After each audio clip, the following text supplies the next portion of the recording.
What's up everybody, Matt Maran here for another weekly update. So there's lots of news to go over here this week, and the first is that Mitsubishi has announced that Ralliart is making a comeback. So Ralliart is the storied performance sub-brand of Mitsubishi. You know, they had the Lancer Ralliarts over the years. I actually reviewed one many years ago, and of course there's many other Ralliart models over its storied history, and so they'll be making a comeback. They announced this during an investor call that Forbes magazine was on actually, and so they didn't provide any details, but it appears that there will be Ralliart additions or trims of existing models along with Ralliart parts that are going to be available separately. And so unfortunately, according to the product pipeline here, it looks like there still won't be any kind of coupes or sedans in sight. It's all SUVs planned for the future here for both the US and the rest of the world, although the Mirage will be carrying on. So, you know, it'll be the one sedan, but or hatchback, I guess, since they have both. But hopefully, you know, these new Ralliarts will at least improve performance a little bit, not just be, you know, dress up kits or something just to, you know, tack on a little bit of an extra premium, and they actually will give something of substance. We'll have to wait and see. But all we have is that one picture of one of their overseas trucks with a Ralliart package or something on it. But interesting nonetheless, and we'll see how that develops. Subaru this week announced that the name for their new electric SUV and a teaser image to go along with it, as this is the electric SUV they're developing with Toyota. It's been in development for many years now, and so Toyota already revealed their version a couple of weeks ago at the Shanghai Auto Show, and theirs is going to be called the BZ4X, and I already talked about that several weeks back. You can go watch that if you want to hear my thoughts on that, but not crazy about the name, and thankfully Subaru decided to use an actual name, and so it's going to be called the Subaru Solterra. So Solterra is a combination of the Latin words for sun and earth, and so Subaru says they chose this name to appreciate Mother Nature and further advance the form of coexistence with it. And as for the teaser image, it looks like it may end up being a similar recipe to the BRZ and the GR86, where the Solterra appears to maybe have the same body as the BZ4X. You know, the hood, the mirrors, windows, and even the C-pillar all kind of line up to be identical.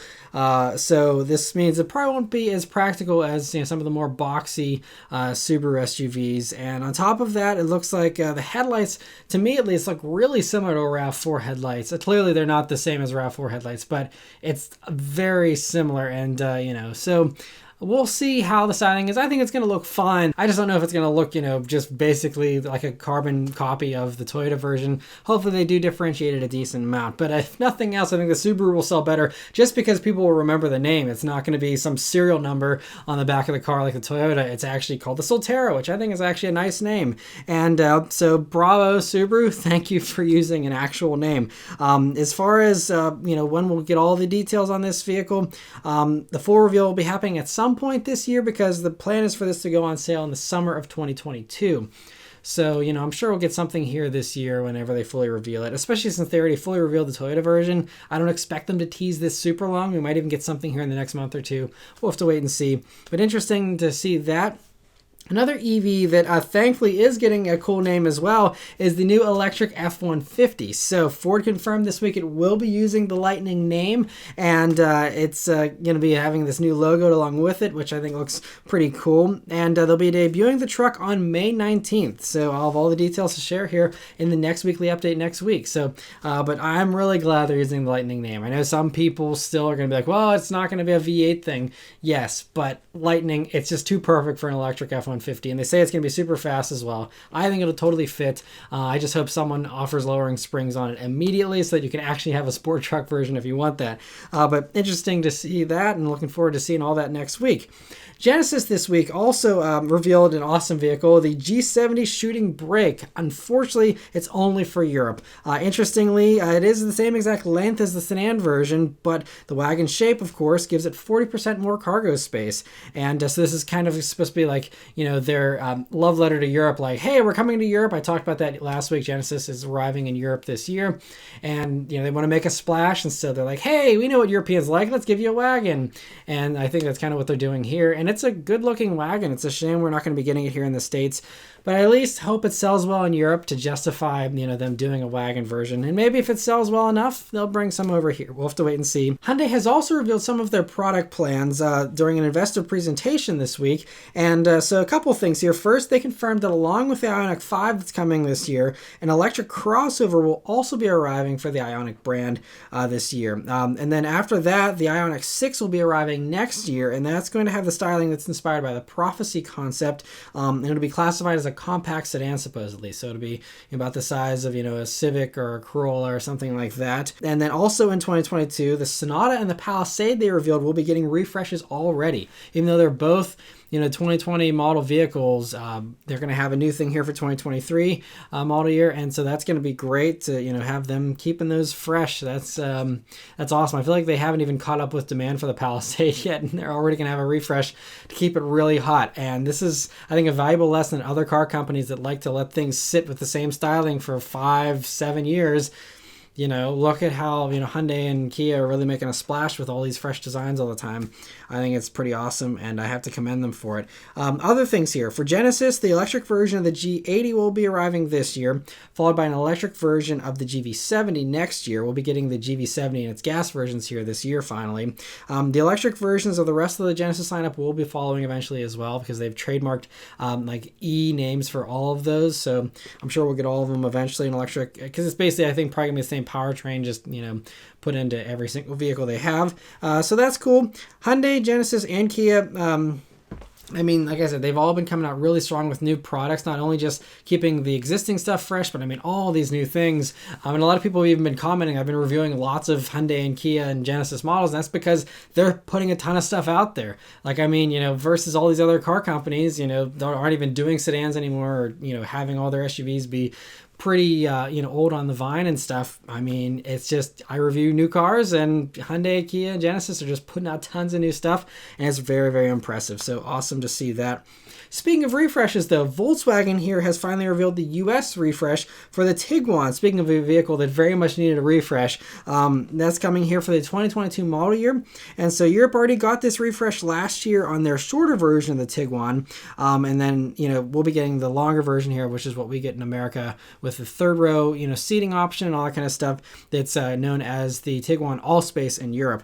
But anyway, so for our new Tiguan here, the lights, grille, bumpers, wheels, those are all new. It also gets the new Volkswagen logo and badging. On the inside, it gets digital gauges as standard now. You get an 8-inch gauge screen as standard, but then you can go up to a 10-inch gauge screen as an option if you'd like. The infotainment screen is still the same 8-inch display, so that's a little underwhelming, but it does have some new software on it, and it does now have wireless Apple CarPlay and Android Auto, which is a really great improvement. Awesome to have that. And even if the screen size is a bit underwhelming, 8 inches is still decent. I think the Rogue has a 9-inch screen. There's a few others that are doing something a little bit bigger. The new Tucson has their 10-inch screen, but it still isn't too bad for this segment, so I can't really, blame them too much. Although the CX-5 just got a 10-inch screen as well this year, so, they're starting to fall behind a little bit there. I wish they would have made that a little bigger, but honestly, I don't know if Volkswagen even has a screen bigger than 8 inches currently in any of their models that I can think of.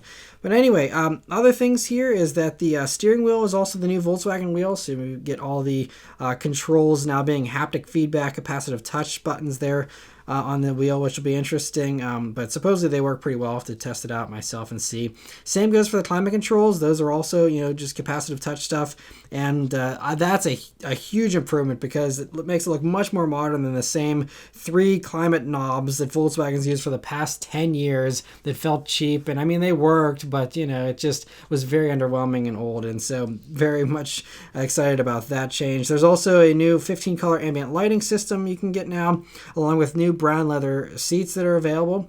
Mechanically, the specs are all the same, but Volkswagen says the engine has been retuned for better drivability, although they didn't get any details as far as how they've retuned it. Sadly, there's no Tiguan R planned for the US for this generation of the Tiguan, so anyone hoping for that, don't hold your breath. Maybe the next generation version in several years, but for now, no Tiguan R here in the States, which is really a bummer because, that is a no-brainer. You'd think if they sold the Golf R here and it's a hatchback, how much easier would it be to sell an SUV with the R badging here? That's a head scratcher to me. I don't know why they didn't bring it here. But regardless, these refreshed Tiguans will be arriving at dealers this fall. So cool to see that. And this week on the gr86.org forums, a user named Apex discovered a patent that Toyota filed for a PCV part that just happens to illustrate its usage on a twin-turbo V8 application. Basically confirming that Toyota is in fact working on a twin-turbo V8, or they were at some point, and are working on PCV valves and the connectors and stuff for such an engine. And so that is very exciting. This could be that long-rumored twin-turbo V8 that's been talked about forever. It was, potentially, this was several years ago. They were talking about it going into an LCF, an LSF, and potentially even a new ISF. There's also been talks of a twin-turbo V8 powering some of the high-end Lexus SUVs down the road as well. And so I think this engine could be a candidate for all those, different applications. Especially just how, I don't know, if they have any better fuel economy over the naturally aspirated V8, but since those motors are just so old, hopefully, this will be a smaller V8 engine, but then you have the turbos make up for the displacement. And there's also some talks that this could also go in like the Toyota Tundra, although that seems to be going towards a twin-turbo V6 with all the rumors for that. But, we have no info on the new Tundra in the past several months either, so that's still kind of a mystery as well. But anyway, awesome to see that there is some type of twin-turbo V8 project going on at Toyota. Whether or not it ever sees the light of day remains to be seen, but still awesome, especially in this day and age, that anyone's working on a new V8, and so great to see that. MG this week also has some great news. They confirmed that their Cyberster roadster that will be actually put into production thanks to them getting more than 5,000 reservations on a crowdfunding campaign, actually, to put the car into production. It's kind of funny that a massive company, because MG is now owned by a huge Chinese conglomerate, that they needed to crowdfund a vehicle, but I'm not really opposed to it, because if it proves that people are willing to put their money up for an awesome vehicle, and if that convinces these companies to build these awesome vehicles, get those reservations in, and that's awesome. It brings us some cool cars like the Cyberster.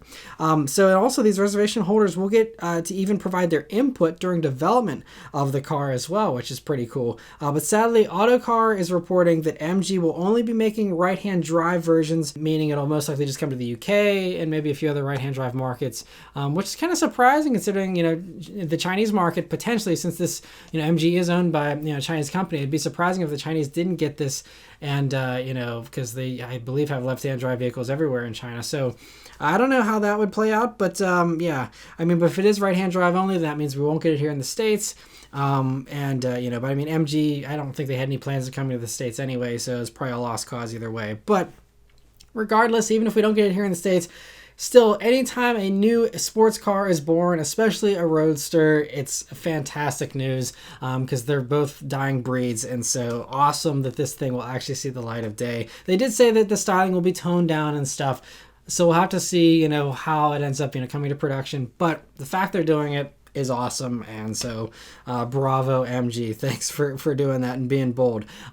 Mercedes this week has revealed the Concept EQT, which previews an electric minivan that is also likely just for Europe, so don't get too excited about this if you're someone who's been wanting a luxury minivan. I don't think you're going to have any luck with this, because it definitely seems like it's not for US customers, just because it's very much less impressive than other Mercedes that we get here in the States. Mercedes says it's not intended for commercial use, though. This is for privately owned, people buying these things as family vehicles, but you can see it still uses analog gauges, a tiny touchscreen. It has a physical shifter there in the center and stuff, and yeah, just things like that you don't see on any kind of modern Mercedes here for the 2021 model year, especially an EQ model, which is super futuristic and stuff. This definitely seems like it is had some corners cut to keep the price down on it. Otherwise, though, it looks very nice and futuristic on the outside, at least. It's about 10 inches shorter than a Honda Odyssey, and there will be gas and diesel versions of